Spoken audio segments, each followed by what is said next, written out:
Bom, aqui é meio que a gente falou, então, de como acontece essa transmissão, né? Que aí depende justamente dessas taxas. Ele está meio que. Primeiro, ele está falando aqui dessa. Né, para a gente ter uma ideia de como. Chega, depois ele volta um pouquinho, porque a gente falou muito das tecnologias, mas agora ele está falando especificamente do meio físico, porque se a gente não tiver o rádio, não tiver a fibra, não tiver o par traçado, né, a gente não transmite coisa nenhuma. Né? Então, primeiro, então, está dizendo o bit. O que é o bit? Bom, o bit é o que a gente quer transmitir, que tem que ser transmitido do transmissor para o receptor. E depois, de lá para cá, é transmissor de lá para o receptor de cá. Pensando, né, numa conexão direta. Um enlace físico seria aquilo que está entre o transmissor e o receptor. A gente tem meios guiados, né, que são aqueles exemplos que eu comentei também da outra vez, né, que a gente pode ter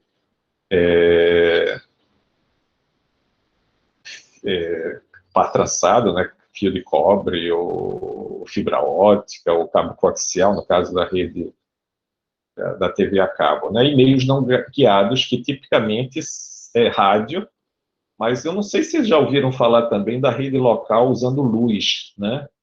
Existe uma vantagem da luz, quer dizer, tem vantagem e desvantagem, né? Mas existem lâmpadas que elas piscam, né? Tem alguma frequência aí, você tem que ter um receptor que perceba essas variações da luz para, através dela, e você também pisca aqui, ela tem que receber para fazer a comunicação através de luz. Porque a luz é uma frequência né, de rádio, um espectro específico. Só que é uma frequência tão alta que nem passa da parede. E isso pode ser uma vantagem em termos de não ter interferência, né? Eu falei para vocês da rede sem fio, do uso, a utilização por vários usuários do canal de rádio. No Wi-Fi, a gente está disputando acesso praticamente com os nossos vizinhos de prédio, do prédio vizinho e coisa do tipo. Mas se eu estiver usando essa tecnologia da luz, né, ele não chega no quarto vizinho, porque a parede bloqueia. Né? Claro que se tiver com a porta aberta, etc., tem outras questões, mas às vezes é interessante, então, rádio de uma maneira genérica. Né? Então, aqui, em termos de meios guiados, né, a gente tem aqui o exemplo do chamado par trançado. Esse nome par trançado veio do fato justamente de que os fios se entrelaçam. Né? O típico inicial era da própria usado na rede telefônica, que era só um par de fios, tipicamente cinza, depois também com outras cores para poder... quer dizer, cinza quando você tem um só, né? Mas quando você tem uma coisa com vários fios, é interessante que eles tenham cores diferentes para você distinguir qual é o que corresponde a qual, né, para fazer os plugs, etc.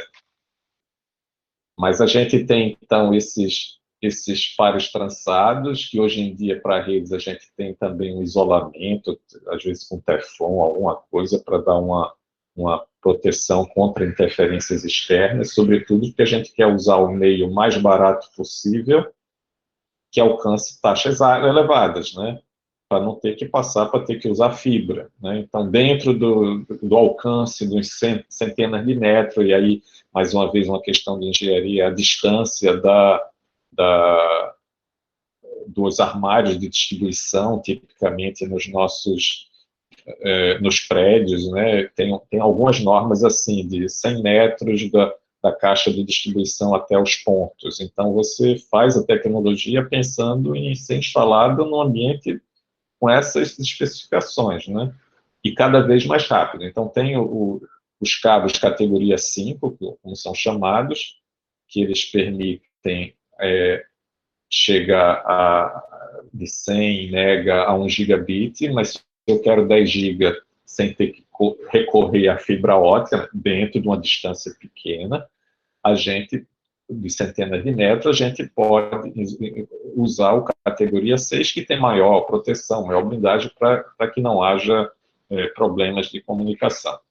Só um detalhe que eu me lembrei agora, porque eu falei muito que a fibra consegue taxas mais altas, etc. Na verdade, cada meio físico ele tem uma constante, mais ou menos, né? Que é uma constante, é o produto da taxa que ele consegue alcançar e a distância. Ou seja, o valor é constante. Então, par trançado, eu posso transmitir em alta velocidade? Posso, se a distância for pequena, porque o produto é pequeno, é baixo. Se eu quiser aquela mesma distância, aliás, se eu quiser aumentar a distância, posso? Pode, mas você vai ter que se contentar com taxas menores. A questão é que o par trançado, esse produto é pequeno, mas fibra ótica, o produto é muito alto. Então, eu consigo taxas elevadas em distâncias elevadas também. Tá? Então, mais ou menos, cada meio tem esse constante que eu posso ter, né, como eu disse, o par trançado, eu posso transmitir 10 GB? Posso, aqui dentro da minha casa. Mas para chegar na outra, dentro da cidade, em outro local, aí eu tenho que ter fibra, outras coisas, porque não vai funcionar nessas taxas. Aqui tem o exemplo do cabo coaxial, daquele usado na TV a cabo, né? 2 condutores de cobre, fazendo concêntricos, porque realmente é o mesmo centro, mas um é um rígido, né? E tem a malha externa, com a proteção, isolamento de plástico, etc. A comunicação bidirecional, ele chama de... na verdade, esse termo banda larga, às vezes, é muito... É como dizer, é uma rede de alta velocidade. Mas quanto é essa rede de alta velocidade? Algum tempo atrás, a alta velocidade era 64 kilobits por segundo, né? Eu até comentei, estava comentando na aula passada, eu acho já no finalzinho, e quando eu vim do doutorado, em 90, eu comprei o modem mais rápido que existia na época, que era de 2.400 bits por segundo para o meu computador pessoal, né? A gente aqui, eu me envolvi aqui com a instalação desse ponto que eu disse que tem no ITEP, né, da Rede Nacional de Ensino e Pesquisa, mas quando a gente foi negociar lá deixa eu fechar aqui a janela, que tem alguém conversando, falando no telefone alto aqui do vizinho. Não é só o Wi-Fi que a gente tem interferência, não. Pode ser de voz também, né?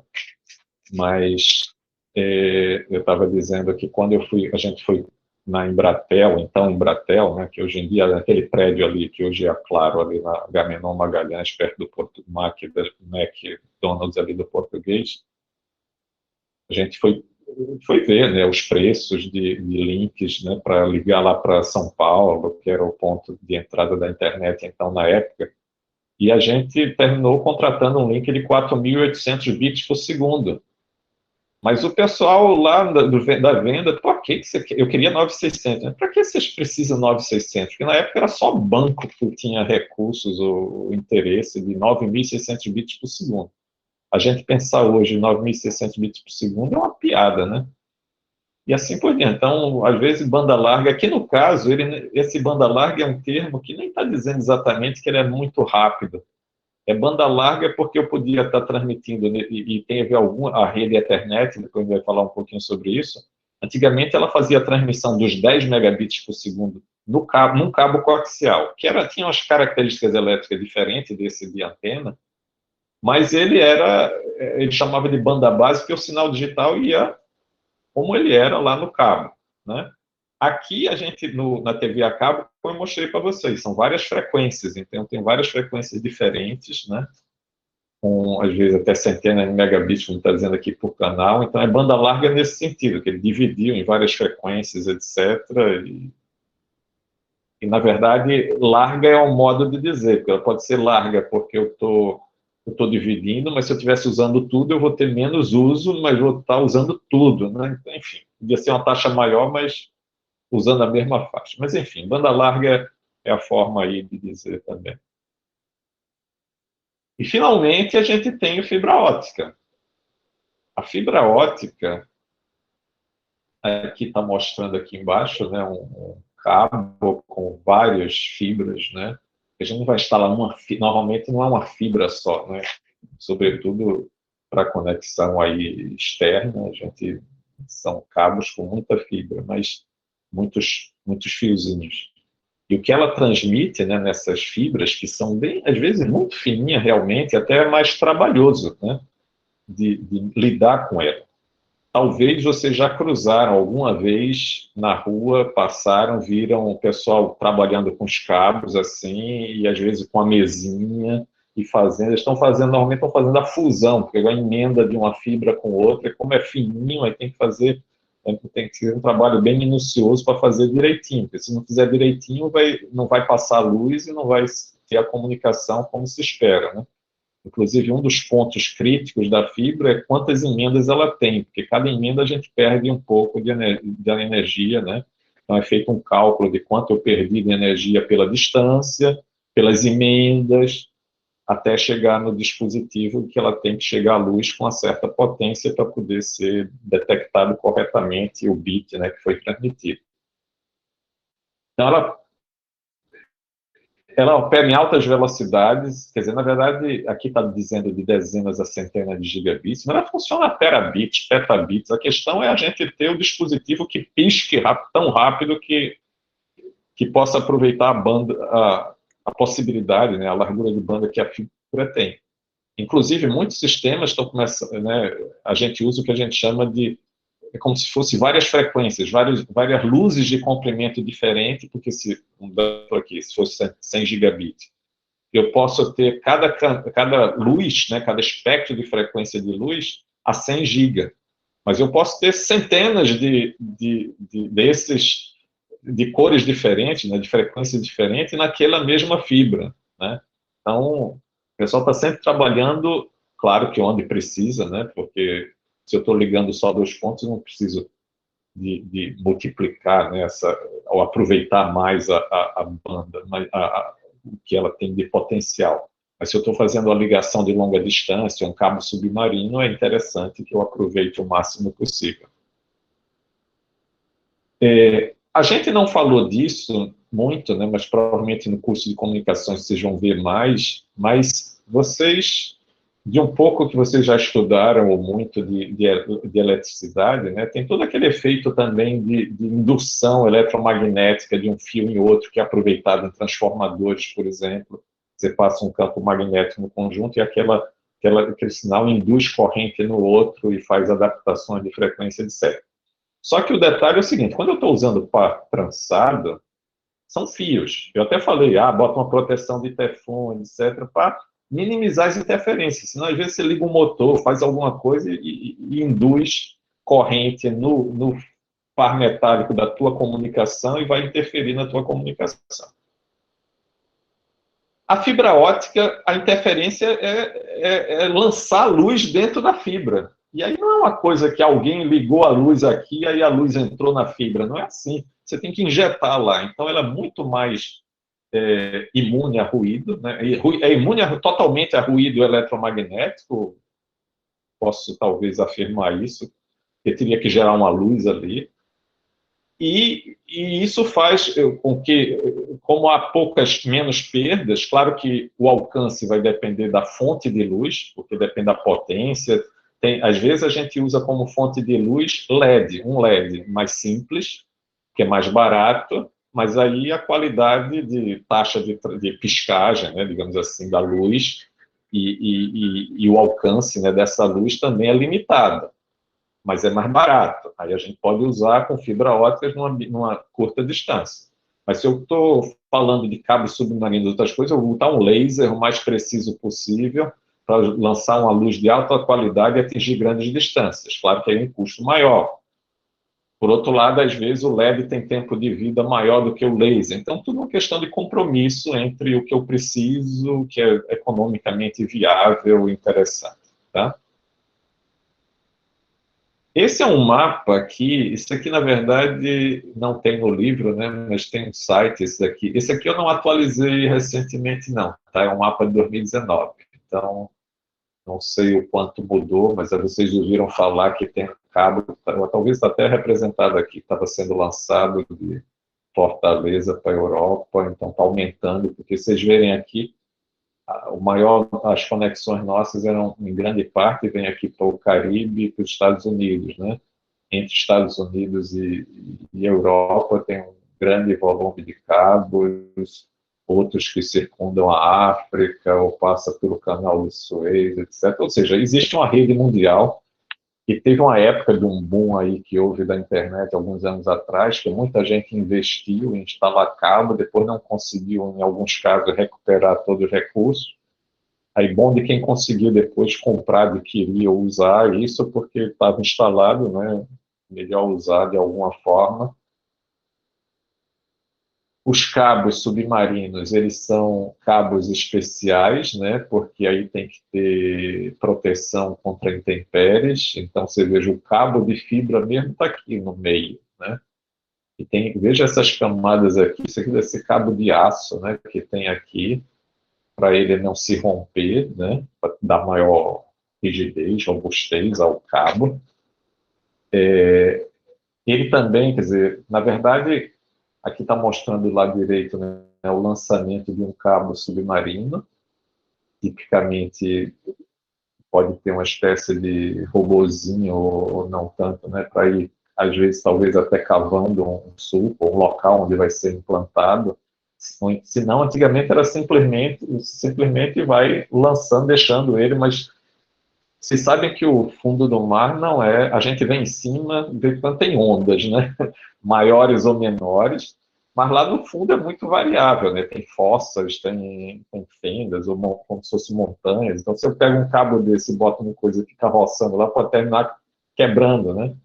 Ou então, por exemplo, uma das coisas que muitas vezes é colocada é coisa para proteção contra tubarão, né? Que o tubarão pode dar uma mordida ali. Então, por isso que tem que ter todas essas proteções, né, especiais. E, obviamente, quando um cabo desse se rompe, aí você tem que sair catando onde é que ele se rompeu, levanta, bota uma boia, vai do outro lado, procura, levanta, bota outra boia, faz a emenda e deposita de novo. Então, enfim, dá um trabalhinho aí, né, nessa implantação.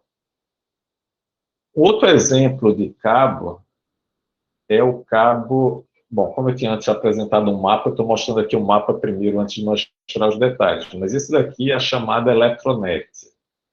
Porque eu falei para vocês antes da rede elétrica, né?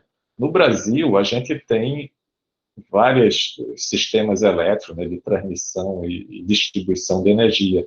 Então, a Eletrobras, ela tem esses anéis, né? Quer dizer, às vezes a gente ouve falar, ou presencia, né, apagões da rede elétrica, mas o mais curioso é que a ideia da interligação é para quando tivesse problema em algum lugar, a gente poder ser atendido por outro e não causar apagões. Mas às vezes alguma situação de falha que termina derrubando um monte de pontos. Mas pelo menos quando talvez a recuperação é mais rápida, embora devia ser evitado os apagões de qualquer modo, né? Mas aqui então está mostrando trechos dessas redes elétricas, tá? Isso aqui é distribuição de energia.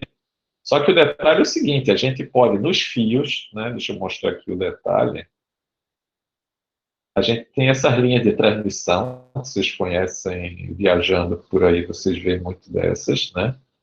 Que ela tem, normalmente o sistema de transmissão é trifásico, são esses três fios que estão aqui embaixo, né? Aqui em cima vai o que é chamado de fio terra, que é como se fosse um para-raios, né? Para absorver, né? Bom, eu sou engenheiro eletricista, mas não fiz a parte de transmissão, foi eletrônica que eu fiz, então não me perguntem muito não, mas que meu tempo, e já faz muito tempo também que eu estudei engenharia elétrica de qualquer modo.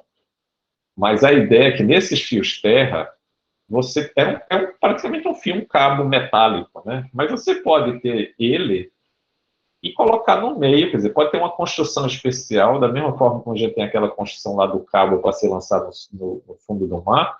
Eu posso ter um desses agora com outra finalidade, né, na verdade, que é essa de continuar exercendo a função de proteção da rede elétrica da linha de transmissão com esses cabos de terra, né? Mas eu coloco no meio, eu coloco a minha fibra. Então, ou seja, já existe uma estrutura de antenas e tal que precisa desses fios terra. Se nesses fios terra eu tenho também a fibra óptica, então eu posso aproveitar esse meio de passagem, digamos assim, que já está contratado, a empresa já paga aluguel, é dona né, de todas essas linhas de transmissão, eu basta trocar o cabo e agora eu tenho uma interconexão a nível nacional de vários pontos, se me interessa, né? Claro, se a empresa não quiser, mas se essa empresa eletrométrica, primeiro ela, quando ela foi lançada a ideia, quando houve a privatização das empresas, começaram a surgir várias outras empresas de telecomunicações aqui no Brasil, quando quebrou o monopólio, ela esperava ser contratada por várias dessas empresas, o serviço dela de transmissão, mas muitas preferiram lançar o seu próprio, então ela terminou meio em crise, mas enfim, tem as fibras e a própria RNP também fez várias parcerias de iluminar iluminar significa colocar o laser lá, né, na fibra, para poder aproveitar em parceria com as empresas elétricas. Então, a gente pode ver depois o mapa da RNP, tem alguns links já funcionando a 100 gigabits por segundo, que são trechos dessas linhas aqui, sobretudo aqui na área da CHESF, etc., que foram iluminadas para fornecer esse serviço para a RNP e para a própria empresa elétrica. Tá? Então, esses cabos são chamados de OPGW, o G é Ground Wire, né? Fio terra, o OP, Optical, não sei se o P é do Optical, mas enfim, é o fio terra óptico, basicamente. Ok, então, bom, e aí, quer dizer, claro, a gente falou aqui dos cabos e tem os meios usando rádio, né? Então, obviamente, quando a gente usa o rádio, são ondas eletromagnéticas, não tem fio físico, né? Às vezes a gente chama de fio, entre aspas, como está aqui, né? Porque não é fio mesmo. Quando a gente transmite e vários naquela área de cobertura. Eu posso ter um rádio meio direcionado, com antena para o foco, é como se fosse um facho de luz, né? Uma coisa mais direcionada, sobretudo para não gastar a energia da minha luz difundindo para áreas em torno que não me interessam. Mas, normalmente, sobretudo se eu penso num celular, uma rede celular, etc., eu quero ter uma cobertura em torno daquele ponto. Né? O direcionado seria só se eu quisesse um link dedicado, assim, para ter um acesso via rádio, pode acontecer também. Então, ele difunde, né, um broadcast, como é chamado em inglês, todo mundo que estiver naquela área recebe. Ele é tipicamente, como está chamando aqui, de half duplex, porque quando eu estou transmitindo, os outros podem estar só recebendo, né? E quando eu vou receber, eu não posso estar transmitindo, senão tem um choque. Né? Então, é half duplex nesse sentido, de que eu transmito nos dois sentidos, mas cada um na sua vez. E aí tem diversos problemas que podem...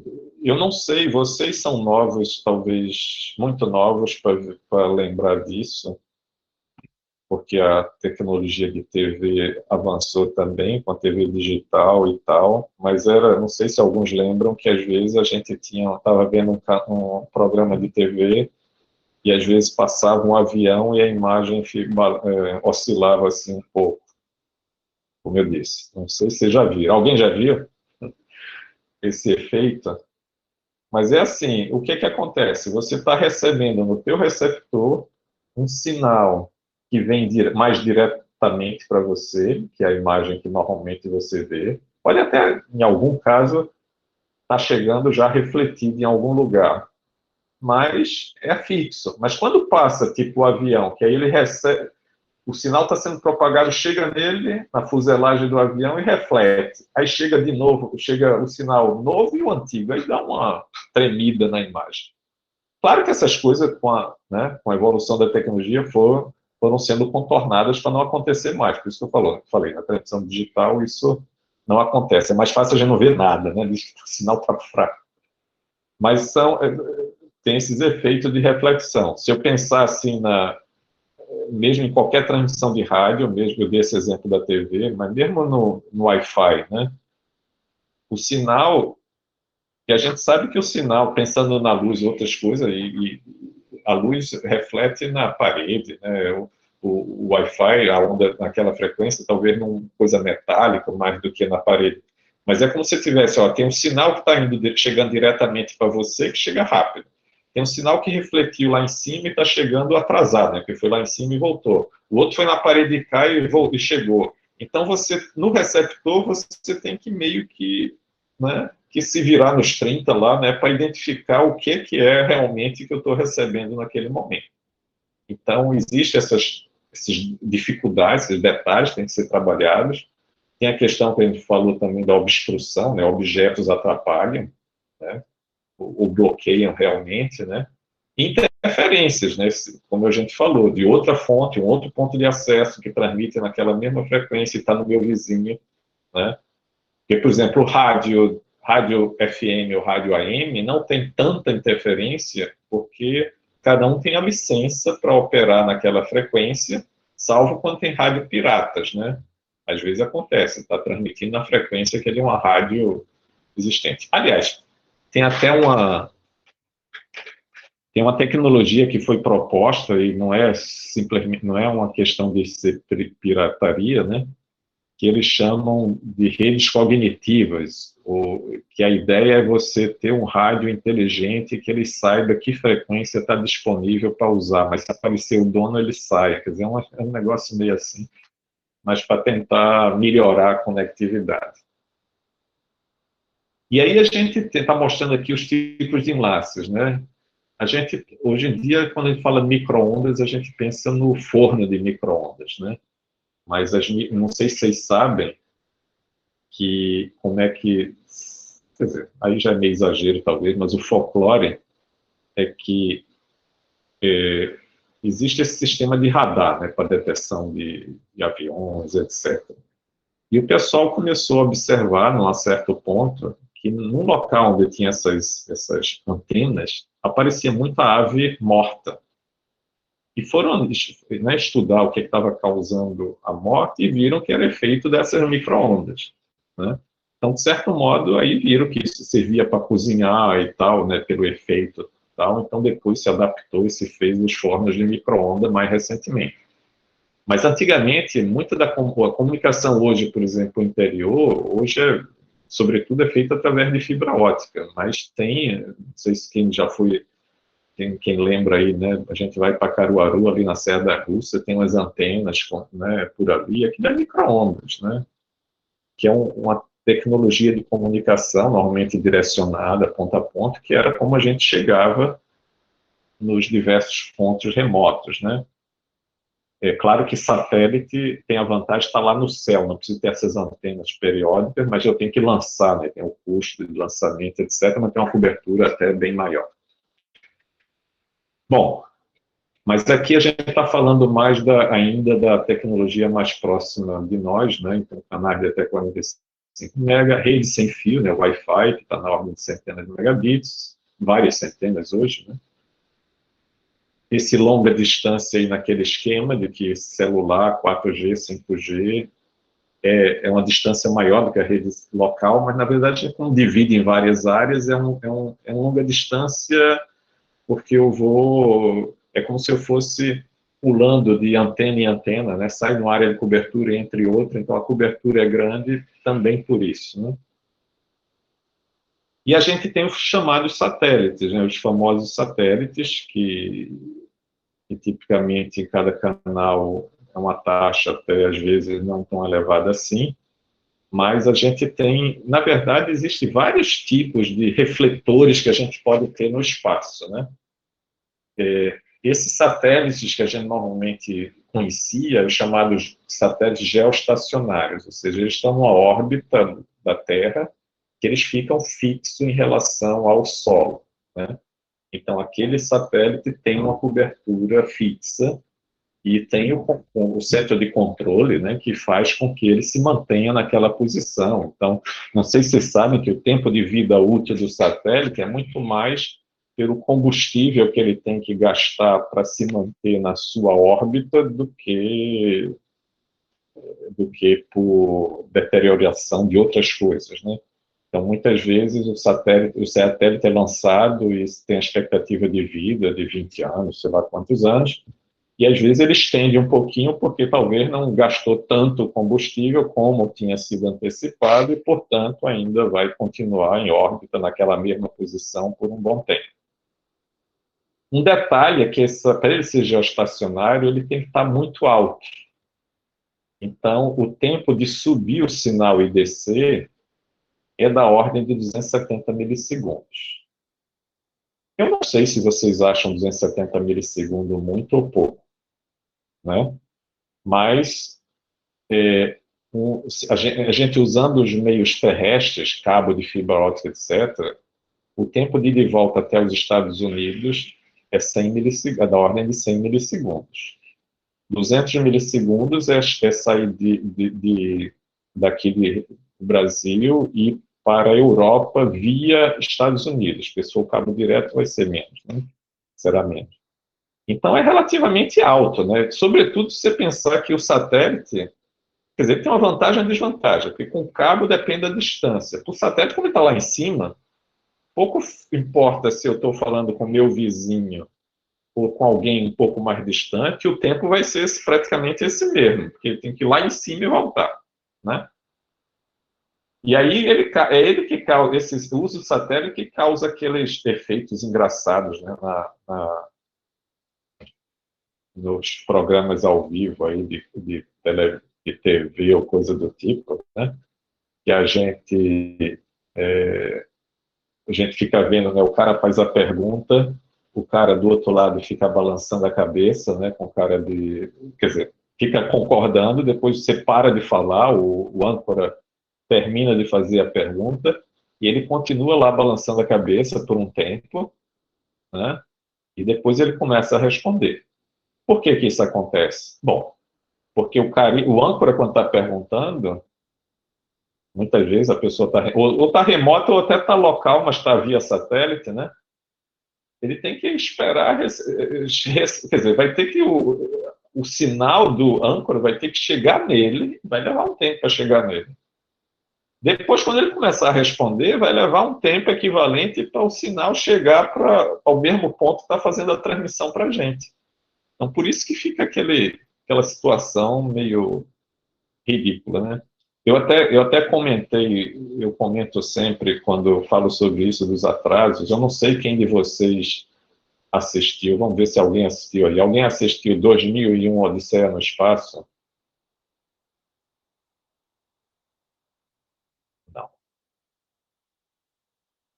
Vixe, Maria, vocês não são nerds o suficiente, nunca viram. Bom, existe esse filme que, na verdade, esse filme, não sei quem assistiu sabe pelo menos a história, que não é nem tão relevante porque é o que eu vou falar agora, mas só para dar o contexto, né? 2001, ela foi esse filme, na verdade, tem esse nome 2001, que já passou 20 anos atrás, né? Mas ele foi lançado esse filme lá pelos anos 70, por isso 2001 estava longe, né? Mas era uma viagem que estava sendo feita até Júpiter para analisar um monolito, tem uma história aí por trás, meio assim, misteriosa, mas tem também até uma coisa atual, né, que também não vem ao caso, mas tem um computador lá que é uma inteligência artificial que tem as suas vontades próprias. Mas esquece isso, que eu não quero contar o filme para vocês, ou para vocês, quem não assistiu, assistir. Mas o fato é que tem um carinha que tá acordado e os outros estão em hibernação, né? Bom, não vou também entrar nos detalhes da história, eu queria só chamar a atenção o seguinte, é que nessa viagem, esse cara que está acordado, ele fica se comunicando com a filha, né? Só que ele grava as mensagens. Ele não fala com a filha ao vivo. Por que não fala com a filha ao vivo? O problema é que o atraso ia ser grande. Veja que a gente estava acabando de falar do atraso do satélite, que está aqui ainda na órbita da Terra, e dá 270 milissegundos. O cara está a caminho de Júpiter. O atraso é de minutos, ou mais, sei lá quantos minutos, bastante minutos. Então, uma conversa interativa é inviável. Você fala, a pessoa só escuta minutos depois. Então, você tem que gravar realmente. Tá? Então, não é uma questão da tecnologia ser antiga ou nova, é a questão de a interatividade não funciona com essa distância. Bom, mas isso é só uma curiosidade para vocês entenderem o impacto, né, dessas distâncias. O outro aspecto que está mencionando aqui, e até disse que tem uma variedade, que eu falei desse primeiro caso de geoestacionário, e tem também eu podia até, sei lá, vai ter vou dar um evento aí, Rock in Rio, ou então festa lá de São João, em Caruaru, Campina Grande, sei lá o quê. Pode não ser necessário isso. Mas às vezes o pessoal, para dar uma cobertura, pode lançar tipo um balão, bota um balão naquela região ali para receber o sinal e retransmitir, se for um local de difícil, se fosse, né, de difícil acesso, etc. Só que o balão ali, você tem que manobrar ele, manter ali e tal, mas existem balões. O Google andou lançando alguns balões em algumas regiões, na África, em outros locais. Normalmente é um local assim, distante. Claro que o satélite também cobre, um satélite geoestacionário também cobre, né? Mas às vezes você faz uma cobertura menor com um dispositivo desse.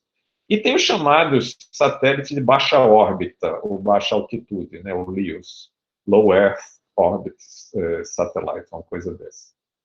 Que a ideia é como aqui está mostrando, né? Eu até procurei hoje, mas terminei não achando, porque eu sei que tem aquela empresa SpaceX, né? Eles estão lançando também um monte de satélites e tal. Mas aqui está dando um exemplo, que já tem bem uns 20 anos, do sistema chamado Iridium, que eles planejaram ter 77 satélites em torno da Terra. A diferença é que eles, sendo em uma órbita mais baixa do que os geoestacionários, eles não ficam parados. Eles se deslocam, né? Mas eu tenho vários deles, então eles vão se deslocando e sempre tem algum satélite naquela área de cobertura, mas não é sempre o mesmo. Eu até comparo como se fosse aquele chocalho, né, que a gente tem umas contas assim, a coisa no meio que a gente fica, né, de música, né, que a gente fica mexendo, é como se a Terra fosse girando e essas contas vão se deslocar. Quando eles bolaram o sistema, eles planejaram 77 satélites, que é o número atômico do elemento químico irídio, e aí batizaram com o nome de irídio. Uma curiosidade é que depois eles redimensionaram para 66, mas obviamente não iam chamar o sistema de Dysprosium, que ia ser um nome muito feio, né? Esse sistema daí, na verdade, ele terminou, porque a finalidade, quando ele foi lançado, a finalidade dele, aliás, é até curioso, porque às vezes numa época você tem uma coisa que é viável economicamente, ou deixa de ser viável, e na frente alguém vai e oferece algo parecido, né? Tipo essa história do Iridium, ele quase foi fechado, né? Eles estavam programando a reentrada na atmosfera desses satélites, iam ser destruídos na reentrada, porque estava mais caro a equipe de ter a manutenção para mantê-los lá em órbita do que o que eles estavam obtendo de receita e sem muita previsão, porque quando eles lançaram o serviço, a finalidade era de você ter um celular especial, porque era uma antena de frequência diferente, que se comunicava diretamente com esse satélite, mas era para, tipo, esperavam ter um alcance grande de executivos que precisam estar sempre se comunicando, etc. Mas hoje a gente tem né, com a... hoje eu já estou cansado, estou esquecendo das palavras. Mas com a... Como é que chama? Com a mobilidade, não, tem outro nomezinho. Com a... Quem lembra aí?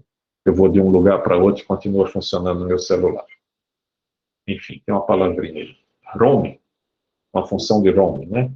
O home eu vou para qualquer parte do mundo e uso o meu mesmo celular. Claro que tem que ter esse pacote contratado com o operador, etc. Talvez saia um custo maior, mas não preciso de um satélite, de um telefone satélite, que às vezes até, dependendo do bloqueio para cima, ele tinha que ter visibilidade externa para o satélite ou coisa do tipo. Então era uma coisa pouco prática, que terminou sendo usado, claro, tem outras necessidades, tipo navios, né, no meio do mar, ou alguém no meio da floresta, ou no meio do deserto. Então, tem casos que é uma mão na roda, mas não tinha não teve né, as vendas suficientes. Então, estavam programando, lá pelos anos 2000, de desativar o serviço. Só que, só que houve um fato que aconteceu que terminou salvando o Iridium. Alguém tem alguma ideia do que aconteceu para salvar o Iridium? Qual foi um fato bem dramático que aconteceu lá pelos anos 2000?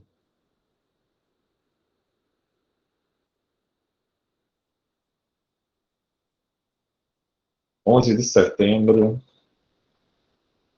qual foi o ano mesmo? 2001 foi? Houve o ataque lá de avião, derrubou as torres gêmeas, e lá eu acho que não era no prédio do World Trade Center, que a propósito eu estive lá em cima, nos anos 80 e poucos, mas lá perto, na vizinhança, tinha a central telefônica. Quando elas desabaram, desativou toda a comunicação, e o pessoal precisava de comunicação em emergência, e era um ponto central ali e tal. Então, as equipes de emergência conseguiram se comunicar por conta desse bendito irídio.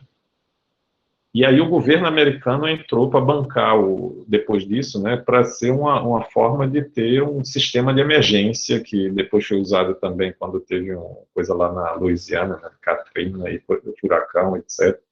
Ou seja, era estratégico manter, né? E aí ele entrou com recursos, porque senão ele ia ser até desativado. Aí por isso que eu falei, não sei qual é agora o plano de negócios, né, da SpaceX para ter essa rede de satélite que eles estão lançando agora, precisamos nos informar. Finalmente, esse é um slide que eu coloquei aqui. Eu não sei se eu vou gastar muito tempo, porque, na verdade, quando eu estava programando as aulas, eu disse, nós terminamos a aula, eu vou tirar alguns materiais extras que eu coloquei. Mas depois eu gosto tanto de falar dessas coisas, mas tem alguns detalhes aqui que eu vou meio que passar por alto. Mas vocês conhecem muito a lei de Moore, né?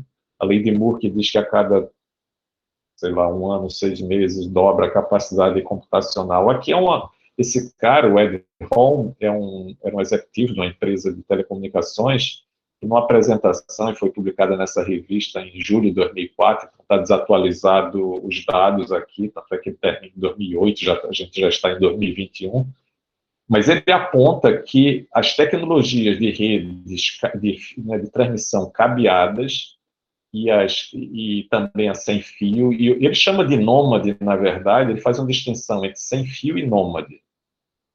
A distinção é a seguinte, que sem fio é sem fio, mesmo que eu esteja fixo em algum lugar. Tipo, eu posso ter o meu desktop se comunicando sem fio com o meu ponto de acesso. Ele está fixo, mas está se comunicando sem fio. Já o nômade é alguém que se desloca, que pode se deslocar sem fio ou pode se deslocar com cabo. Antigamente, por exemplo, se eu pego meu notebook, saio daqui, vou para a universidade e conecto no cabo, eu estou usando o cabo, mas eu fui nômade, eu saí daqui e fui para outro local, né? E antigamente a gente fazia isso muito com os modems, né? Eu me mudava coisa, mas plugava, eu ia para um hotel, para uma coisa, para outra cidade, eu usava a linha do hotel e discava para o meu provedor e me comunicava.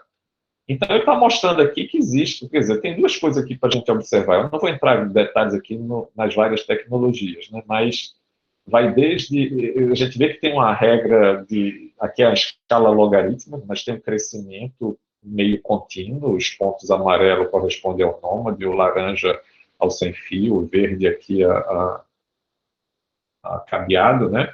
Ele vai aqui do Ethernet original de 2,94, eu botei 1 gigabit Ethernet, a gente tem que ver aqui onde é que ia, que meio que é interessante era ter os dados para fazer um novo gráfico, né, com os novos dados, mas ele aponta isso, aí vê que tem essa razão de crescimento, que continua crescendo, mas uma coisa também curiosa é que dá a entender que no longo prazo as tecnologias sem fio vão ser tão rápidas quanto as cabeadas, né? Isso eu quero ver. Mas enfim, porque na verdade eu estou dizendo quero ver assim, porque no sem fio eu estou transmitindo em aberto, então enquanto que numa fibra ótica, por exemplo, em cada fibra eu tenho uma taxa elevadíssima, né? Então é meio difícil imaginar que vão se encontrar um dia, mas enfim, é o que parece indicar esse gráfico aí. Bom, então com isso a gente terminou essa sessão que fala da borda da rede com esses detalhes. Como eu disse para vocês, eu pulei, não conteúdo do livro, eu pulei alguns conteúdos de alguns materiais extras que eu tinha colocado por aqui, sobretudo, mas depois, eventualmente, eu forneço esse material também, que era um complemento, né? Não é o que tem no livro, mas que eu achava interessante.